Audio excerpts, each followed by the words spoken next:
आपके नसीब में कितना पैसा है? यह बात हमेशा हमारे मन में आती है। हम कितना कमा सकते हैं, हमारे नसीब में पैसा है भी या नहीं, हम इन चीज़ों को लेकर बहुत परेशान रहते हैं। ये खर्चा कैसे होगा?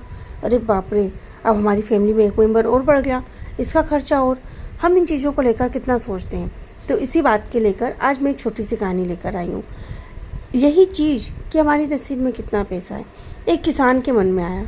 किसान ने एक साधु महात्मा से पूछा, महात्मा जी, आप बहुत जाने हुए महात्मा हैं, आप बहुत सारी बातें ऐसी जो आप सच बताते हैं, तो मैं आपसे ये पूछना चाहूँगा कि मेरे नसीब में कितना पैसा है। किसान को अच्छे से महात्मा ने देखा और उन्होंने कहा, भाई तेरी किस्मत में कुछ ज़्यादा पैसा तो नहीं है, पर हाँ, तू दिन का 100 रुपये तो कमा ही लेगा। गरीब किसान इससे भी बहुत खुश था, क्योंकि उसकी ज़रूरतें ज़्यादा थी भी नहीं, तो वो इसी बात से खुश था कि उसके नसीब में डेली का 100 रुपये है, यही बहुत है। वो अपनी मेहनत से वो अपने 100 रुपये कमाता, खुश रहता। कुछ दिनों बाद उसकी शादी हो गई। उसकी शादी के बाद उसकी इनकम 200 रुपये हो गई। उससे थोड़ी हैरानी हुई। उसने महात्मा से पूछा, महात्मा जी, आपने तो कहा था कि मैं दिन के 100 रुपये कमाऊँगा, लेकिन मैं तो दिन के 200 रुपये कमाने लगा। महात्मा ने कहा, तुम्हारी शादी हो गई है ना? तो उसने कहा, अरे हाँ, आपको कैसे मालूम? तो महात्मा जी ने कहा, ये जो 200 रुपये तुम्हारे हैं ना, अब ये जो 100 रुपये एक्स्ट्रा हुए वो तुम्हारे नहीं, तुम्हारी धर्मपत्नी की किस्मत के हैं, जब तुम कमा रहे हो। यह सुनकर किसान बहुत खुश हुआ। कुछ समय के बाद उनको एक बच्चा हुआ। बच्चे के होने के कुछ दिनों बाद ही किसान रोज़ का 500 रुपये कमाने लग गया। किसान ने फिर महात्मा जी से कहा, तो महात्मा ने कहा, यह जो बाकी के रुपए हैं ये तुम्हारे बच्चे की किस्मत के हैं।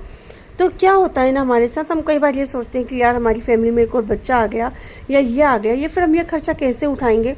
तो हमें उसकी किस्मत का मिलता है। हर व्यक्ति अपनी अपनी किस्मत का लिखा कर लाता है।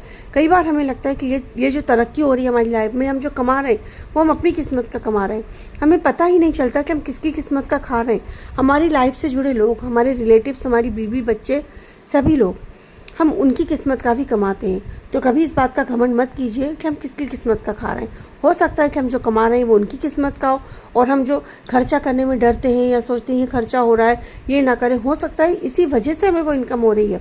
तो कभी भी इन चीज़ों के बारे में ज़्यादा मत सोचिए, क्योंकि जो इंसान खुद कमाता है वो अपना, सिर्फ अपने हिस्से का नहीं, वो दूसरों के हिस्से का भी कमाता है।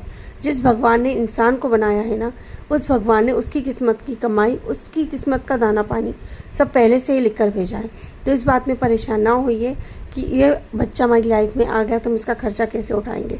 वो अपनी किस्मत का पहले से ही लिखा कर लाया है। Thank you.